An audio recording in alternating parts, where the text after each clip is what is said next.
మాజీ ఎంపీ రాయపాటి సాంబశివరావు గారు ఇప్పుడు సాంబశివరావు గారిని అంబటి రాంబాబు గారు అండ్ అట్లానే వైసీపీకి సంబంధించిన కొంతమంది నేతలు భేటీ అవటం జరిగింది. సో ఈ భేటీని ఎలా చూడొచ్చు అంటారు, ఒకసారి డిస్కస్ చేసే ప్రయత్నం చేద్దాం. ప్రస్తుతం స్టూడియోలో పొలిటికల్ అనలిస్ట్ సిఎస్ రావు గారు ఉన్నారు, వెల్కమ్ చెప్దాం. Hello sir. హలో. ఈ భేటీ ఎందుకైందంటారు సార్? రాష్ట్రంలో రాజకీయ పరమైనటువంటి మార్పులు కొన్ని కనిపిస్తూ ఉన్నాయి అనడానికి ఇదొక సంకేతం. రాయపాటి సాంబశివరావు గారు మాజీ ఎంపీ. అవును. గుంటూరుకి దాదాపు 4-5 సార్లు ఆయన ఎంపీ అయ్యారు. ఆయన కీలకమైనటువంటి లీడరు, పైగా బలమైనటువంటి సామాజిక వర్గానికి సంబంధించినటువంటి లీడరు. ఆయన తెలుగుదేశం పార్టీలో ఉన్నారు గత కొంతకాలంగా. తెలుగుదేశం పార్టీ నుంచి కూడా ఒకసారి ఎంపీ అయ్యాడు ఆయన. ఇప్పుడు తెలుగుదేశం పార్టీలోనే కొనసాగుతున్నాడు ఆయన. ఆయన్ని అంబటి రాంబాబు గారు వైఎస్ఆర్ కాంగ్రెస్ పార్టీకి సంబంధించినటువంటి కీలక లీడరు గుంటూరులో ఆయన కలిశారు. కలిసి వాళ్ళు మాట్లాడుకున్నటువంటి మాటలు ఏంటి అంటే, జగన్మోహన్ రెడ్డి గారు కమ్మ సామాజిక వర్గానికి సంబంధించినటువంటి పెద్దలతోటి మాట్లాడాలనుకుంటున్నారు. ఆయన ఈక్వేషన్ మార్చేసుకుంటున్నాడు. గతంలో మాదిరిగా కమ్మ సామాజిక వర్గం మీద ఈర్ష్య, ద్వేషాలు ఇవన్నీ కూడా పక్కన పెట్టేస్తున్నారు. ఆ రోజు రాజశేఖర రెడ్డి గారికి ఏ విధంగా అయితే ద్వేషం, కక్ష అనేటువంటి నరం దిగిపోయిందో, అలాగే జగన్మోహన్ రెడ్డి గారు కూడా ఆ నరాన్ని తగ్గొట్టుకున్నారు. కాబట్టి కమ్మ సామాజిక వర్గానికి సంబంధించినటువంటి వాళ్ళకి ప్రాధాన్యత ఇవ్వాలనుకుంటున్నారు. రాబోయే ఎన్నికల నాటికి ఆయన కొత్త ఈక్వేషన్ చేయబోతున్నారు అనేది రాయపాటి సాంబశివరావు గారికి వ్యక్తం చేసినటువంటి అంశంగా ఇప్పుడు సోషల్ మీడియాలో ఒక వీడియో ట్రోల్ అవుతుంది. సరే, ఆ వీడియోలో వాళ్ళు ఏం మాట్లాడుకున్నారు ఏంటి అనేది మనం నిర్ధారించలేం. వాయిస్ అయితే అది వినపడుతున్నట్టు సోషల్ మీడియాలో వస్తుంది. ఎందుకంటే రేపు 33 అన్నాడు, ఆ వాయిస్ మేము అసలు మాది కాదని అంటారు. అది మేము మాట్లాడుకున్నటువంటి మాటల్ని ట్యాంపరింగ్ చేశారని కూడా అంటారు.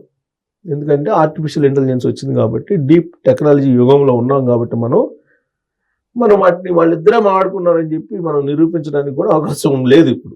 కానీ సోషల్ మీడియాలో వస్తున్నటువంటి దాని ప్రకారం అంబటి రాంబాబు గారు రాయపాటి సాంబశివరావు గారి దగ్గరికి వెళ్ళి ఈ విధమైనటువంటి అభిప్రాయం వ్యక్తం చేశారని మాత్రం వస్తుంది. వాళ్ళిద్దరికి సంబంధించినటువంటి వీడియోలు అయితే కనిపిస్తున్నాయి, లీక్ అయింది ఆ వీడియోలు అయితే. మరి ఆ వీడియోలు కూడా అబద్ధం అంటే మనం ఏం చేసింది ఏం లేదు, చేయగలిగేది కూడా ఏం లేదు. తెలుగుదేశం పార్టీకి సంబంధించినటువంటి మాజీ ఎంపీని పోయి ఈయన కలిశారు అని అంటే అది కూడా కమ్మ సామాజిక వర్గం. ఇప్పటికే కృష్ణా జిల్లాలో కూడా కొంతమందిని కమ్మ సామాజిక వర్గానికి సంబంధించి కీలక నేతలను కలిశారు. జగన్మోహన్ రెడ్డి గారికి అనుకూలంగా ఈసారి ఎన్నికలకు చెయ్యాలి అనేటువంటి ఒక ప్రయత్నం అక్కడి నుంచి స్టార్ట్ చేస్తున్నారు. అందులో భాగంగానే ఇప్పటివరకు కమ్మ సామాజిక వర్గంలో తామే అన్నట్టుగా వైఎస్ఆర్ కాంగ్రెస్ పార్టీలో కనిపించినటువంటి వల్లభనేని వంశీ, కొడాలి నాని, ఇలాంటి వాళ్ళందరినీ పక్కన పెట్టేస్తున్నారు. కొంతమంది కమ్మ సామాజిక వర్గంలో ఉన్నత స్థానంలో ఉన్నటువంటి వాళ్ళని, పేరు ప్రఖ్యాతులు గాంచినటువంటి వాళ్ళని, కొంచెం హుందాతనంగా ఉండేటువంటి వాళ్ళని దగ్గర చేర్చుకొని ఎన్నికలకు 2009 వెళ్ళాలి అనేటువంటి ఒక సలహా సూచన ఐపాక్ ఇచ్చిందని. సార్, ఈ ప్రయత్నం ఫలిస్తుందంటారా? ఐపాక్ ఇచ్చిందని, అలా చేస్తేనే ఫలిస్తుందని, అది ఇచ్చినటువంటి సూచన సలహా మేరకు ఒక ప్రయత్నాన్ని జగన్మోహన్ రెడ్డి గారు స్టార్ట్ చేయమన్నారని కొంతమంది వైఎస్ఆర్ కాంగ్రెస్ పార్టీలో ఉండేటువంటి వాళ్ళు ప్రారంభించారు అనేది ఆంధ్రప్రదేశ్ రాజకీయ వర్గాల్లో చక్కర్లు తిరుగుతున్నటువంటి తాజా న్యూస్.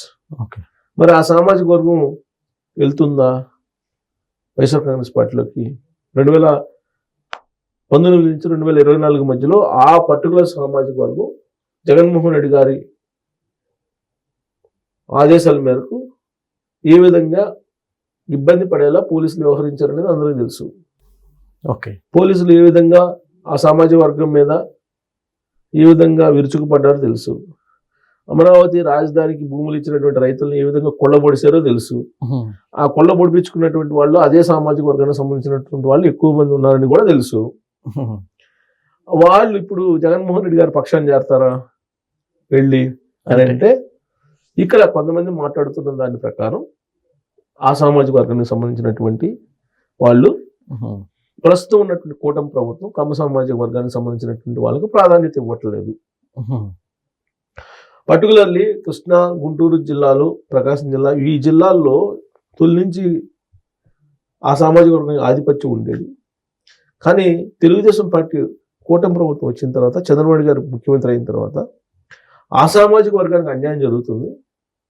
ఇవాళకి కూడా జగన్మోహన్ రెడ్డి గారి సామాజిక వర్గానికి పెద్దపీట వేస్తున్నారు, లేదా బీసీలకు పెద్దపీట వేస్తున్నారు చంద్రబాబు నాయుడు గారు. ఆయన సొంత సామాజిక వర్గానికి ఏం చేయట్లేదు. కాబట్టి ఆ సొంత సామాజిక వర్గంలో ఉండేటువంటి ఒక sector of people Jaganmohan Reddy గారి పక్షానికి చేరడానికి, జగన్మోహన్ రెడ్డి పక్షాన నిలబడడానికి ఉన్నటువంటి అనువైన వాతావరణం ఉంది. దాన్ని మనం క్యాచ్ చేసుకోవాలనేది వైఎస్ఆర్ కాంగ్రెస్ పార్టీ వాళ్ళకి ఐప్యాక్ ఇచ్చినటువంటి ఒక సలహాగా చెప్తున్నారు. దాంట్లో భాగంగా ఆ పర్టికులర్ సెక్టార్ లో ఉండేటువంటి కొంతమందిని ఇప్పుడు టచ్ చేస్తున్నారు వైఎస్ఆర్ కాంగ్రెస్ పార్టీ. దాంట్లో భాగమే ఈ వీళ్ళిద్దరి కలయిక. అంబటి రాంబాబు గారికి వెళ్ళి రాయపాటి సంవత్సరానికి కానీ కలవటం, ఇవన్నీ కూడా అని చెప్పి బాగా స్ప్రెడ్ అవుతున్నటువంటి న్యూస్. దాని తగ్గట్టు ఈ మధ్యకాలంలో చంద్రబాబు నాయుడు గారు రాజధానికి సంబంధించి 44,000 ఎకరాలు మళ్ళీ తీసుకునేటువంటి అంశాన్ని ఆ సామాజిక వర్గమే వ్యతిరేకిస్తుంది కొంత. అలాగే బనకచర్ల ప్రాజెక్టుని కూడా ఆ సామాజిక వర్గానికి సంబంధించినటువంటి వాళ్ళే కొంతమంది వ్యతిరేకిస్తూ ఉన్నారు. నామినేటెడ్ పోస్టుల్లో కానీ లేదా మంత్రివర్గంలో కానీ ఆ సామాజిక వర్గానికి తగిన ప్రాధాన్యత ఇవ్వలేదు అనేటువంటి ఒక అసంతృప్తి అయితే కొంత ఉంది. దాన్ని క్యాష్ చేసుకొని రాబోయే ఎన్నికల్లో ఆ రోజున రాజశేఖర రెడ్డి గారు ఏ విధంగా అయితే 2009 ఎన్నికల్లో రెండోసారి గెలిచారో ఆ తరహాలో గెలవాలి అనేది జగన్మోహన్ రెడ్డి గారి యొక్క కొత్త ఆలోచన, కొత్త ప్రణాళిక అనేది వైఎస్ఆర్ కాంగ్రెస్ పార్టీలో అంతర్గతంగా జరుగుతున్నటువంటి చర్చ. దానికి సంబంధించి క్లియర్ కట్ ఇండికేషన్స్ కనపడుతున్నాయి. ఎందుకంటే కమ్మ సామాజిక వర్గాన్ని బాగా టార్గెట్ చేసి మాట్లాడినటువంటి వాయిస్లు తగ్గినాయి ఇప్పుడు వైఎస్ఆర్ కాంగ్రెస్ పార్టీలో. రోజా వాయిస్ తగ్గింది, తర్వాత వంశీ వాయిస్ తగ్గింది, కొడాలి వాయిస్ తగ్గింది, పేరు నాని వాయిస్ తగ్గింది. ఈ ఎవరైతే టార్గెట్ చేసి సామాజిక వర్గాన్ని టార్గెట్ చేసి మాట్లాడారో వాళ్ళ వాయిస్లన్నీ తగ్గిపోయినాయి ఇప్పుడు రీసెంట్ గా. సో దాంతో ఒక ప్రణాళిక ప్రకారం జగన్మోహన్ రెడ్డి గారు అడుగులు వేస్తున్నారు అని అంటున్నారు. ఒకవేళ ఈ సామాజిక వర్గం 2024 ఎన్నికల్లో చాలా కసిగా చేసింది. ప్రపంచవ్యాప్తంగా ఉన్నటువంటి వాళ్ళందరూ వచ్చారు. కేవలం ఈ సామాజిక వర్గం చేసినంత మాత్రమే కూటమి అయితే రాలేదు కానీ, బట్ ఈ సామాజిక వర్గం నిలబడి ఒకరికి 10 మందిని పోగు చేసి ఇన్ఫ్లుయెన్స్ చేయగలిగారు. ఈసారి అట్లా ఇన్ఫ్లుయెన్స్ చేసి కసిగా చేసే పరిస్థితి ఉండకపోవచ్చు.